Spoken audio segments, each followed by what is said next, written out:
The drought is worse than you think. I want to ask you then, why are there glaciers in California? If the drought has been going on for so long, how do we have any glaciers in California? Can't answer that, can you? So about 20 years ago, Los Angeles made it to where the San Joaquin Valley could not get any more water for the farmers. And the farmers couldn't grow crops anymore. And we lost all the orange groves, all the nectarines, all the fruits, all of our produce along the I-5 and Highway 99 for the most part. All because they diverted the water. Diverted it from areas that needed the water, in which now you see and identify as a drought-stricken area. It's not a drought-stricken area. So I'm asking you again, how are there glaciers still in California if this drought has been going on for so long? It's basic common sense. It's not a drought. They're diverting the water. They keep diverting the water. About 40 miles northwest of Las Vegas, they're building a housing tract, and literally in the middle of nowhere. When I was there, it was 111 degrees, and they were building a housing tract there. Is that a drought-stricken area? And how are they going to get the water there? By diverting water.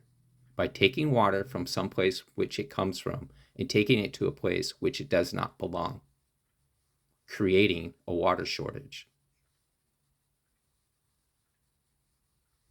On top of that, I want to remind you, all this massive water shortage actually really started after Nestle won their lawsuit. You know, Nesquik, you know, they make water and they make chocolate and make all kinds of stuff for you to drink. They won and said that water is not a human right. Humans do not have a right to water.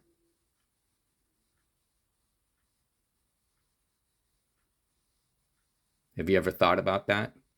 Where's the water going? Does it just disappear?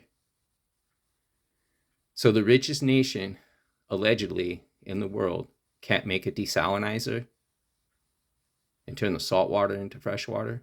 That's just too simple, right? We have to destroy the entire environment to divert water, causing an ecological disaster. So people can wash their cars in Los Angeles every day. It's not a drought. This is a drought on your mind, your brain, your common sense.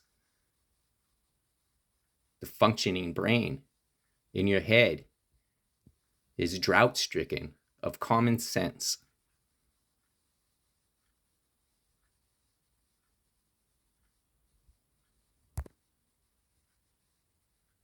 Beyond the drought, don't you find it suspicious that Lake Mead has dropped so much and they found dead bodies in barrels?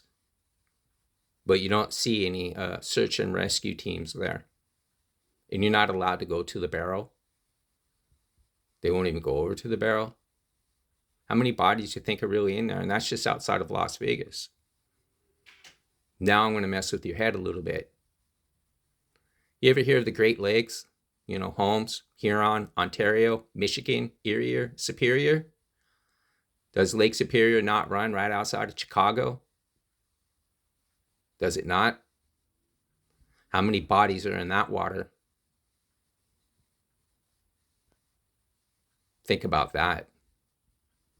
Don't you think people should be looking in the waters now that we know?